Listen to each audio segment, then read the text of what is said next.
নমস্কার বন্ধুরা, সুনিতার হেসেলে সবাইকে স্বাগত। আজ আপনাদের সঙ্গে শেয়ার করব ঢ্যাঁড়সের একটা নিরামিষ রেসিপি। নিরামিষ ঢ্যাঁড়সের এই রেসিপিটি বানানো যতটাই সহজ, খেতে কিন্তু ততটাই মুখরোচক। চলুন তাহলে রেসিপিটি শুরু করা যাক। এখানে দেখুন আমি ঢ্যাঁড়স নিয়ে নিয়েছি। ঢ্যাঁড়সগুলোর দুই সাইড একটু কেটে নিয়েছি। আগে প্রথমে ধুয়ে দুই সাইড কেটে নিয়েছি। এবার কড়াইতে পরিমাণ মতো সর্ষের তেল দিয়ে দিয়েছি। তেলটা বেশ ভালো করে গরম করে নিয়েছি। এবার এর মধ্যে কেটে রাখা ঢ্যাঁড়সগুলোকে দিয়ে দেব। প্রথমেই ঢ্যাঁড়সগুলোকে একটু ভেজে নেব। ঢ্যাঁড়সগুলোকে দিয়ে দিয়েছি। এবার সামান্য একটু লবণ আর হলুদ দিয়ে ঢ্যাঁড়সটাকে হালকা করে ভেজে নেব। খুব বেশি ভাজবো না, ঢ্যাঁড়সের যাতে সবুজ রঙটা বজায় থাকে সেই রকমভাবেই কিন্তু ঢ্যাঁড়সটাকে আমরা ভেজে নেব। এদিকে ঢ্যাঁড়সটা ভাজতে ভাজতে এর মধ্যে আমি একটা মশলা তৈরি করে নেব। তার জন্য দেখুন এখানে নিয়েছি 2 টেবিল চামচ পরিমাণে পোস্ত, আর 1 টেবিল চামচ নিয়েছি সর্ষে, 2টো কাঁচা লঙ্কা নিয়েছি, আর বেশ কয়েকটা কাজু বাদাম নিয়েছি। এই সমস্ত কিছুর একটা মসৃণ পেস্ট আমার তৈরি করে নিয়েছি। ঢ্যাঁড়স কিন্তু ভাজা হয়ে গেছে। এর থেকে বেশি আর ভাজবো না। এর থেকে বেশি ভাজলে ঢ্যাঁড়সের গা কিন্তু শক্ত হয়ে যায়। এবার ঢ্যাঁড়সগুলোকে তুলে নেব। তুলে নিয়ে ওই তেলের মধ্যেই রান্নাটা করব।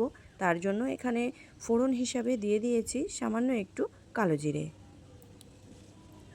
ফোড়নটা একটু ভাজা হয়ে এলে তেলের মধ্যেই দিয়ে দেব পরিমাণ মতো একটু হলুদ গুঁড়ো আর সামান্য একটু লঙ্কার গুঁড়ো। এবার এর মধ্যে বেটে রাখা মশলাটাকে দিয়ে দিয়েছি সামান্য একটু জল। খুব ভালো করে মশলাটাকে মিশিয়ে নিয়েই এখানে দিয়ে দিয়েছি পরিমাণ মতো লবণ, আর দিয়ে দেবো সামান্য একটু চিনি। যেহেতু নিরামিষ রান্না সেই কারণে সামান্য একটু চিনির ব্যবহার করেছি। সমস্ত কিছু খুব ভালো করে নাড়িয়ে চাড়িয়ে কিন্তু মশলাটাকে একটু কষিয়ে নিয়েছি। যেহেতু কাজু বাদাম দেওয়া আছে সেই কারণে কিন্তু পোস্তটা মানে সর্ষেটা আর তেতো হবে না। এখানে মশলাটা খুব ভালো করে কষানো হয়ে গেলে এর মধ্যে ভেজে রাখা ভেন্ডিগুলো বা ঢ্যাঁড়সগুলোকে দিয়ে দিয়েছি। খুব ভালো করে কিন্তু মশলার সঙ্গে ঢ্যাঁড়সটাকেও একটু কষিয়ে নিয়েছি মিনিট 2 সময় ধরেই। এবার এর মধ্যে পরিমাণ মতো জল দিয়ে দিয়েছি। জলটা দেওয়ার পরে খুব ভালো করে মিশিয়ে নিয়ে এখানে ঢাকা দিয়ে রেখে দেব যতক্ষণ না পর্যন্ত ঢ্যাঁড়সটা সেদ্ধ হয় ততক্ষণ পর্যন্ত। এখানে প্রায় 10 মিনিট মতো আমি একদম লো টু মিডিয়াম আঁচে ঢাকা দিয়ে রেখে দিয়েছিলাম। এখানে দেখুন ঢ্যাঁড়স আমার সেদ্ধ হয়ে গেছে। এবার উপর থেকে কয়েকটা চেরা কাঁচা লঙ্কা একটু ছড়িয়ে দিয়েছি। ছড়িয়ে দিয়ে এইভাবে মিশিয়ে মিনিট খানেক সময় ধরে একটু রান্না করে নিলেই কিন্তু তৈরি হয়ে যাবে আমাদের ঢ্যাঁড়সের ঝাল।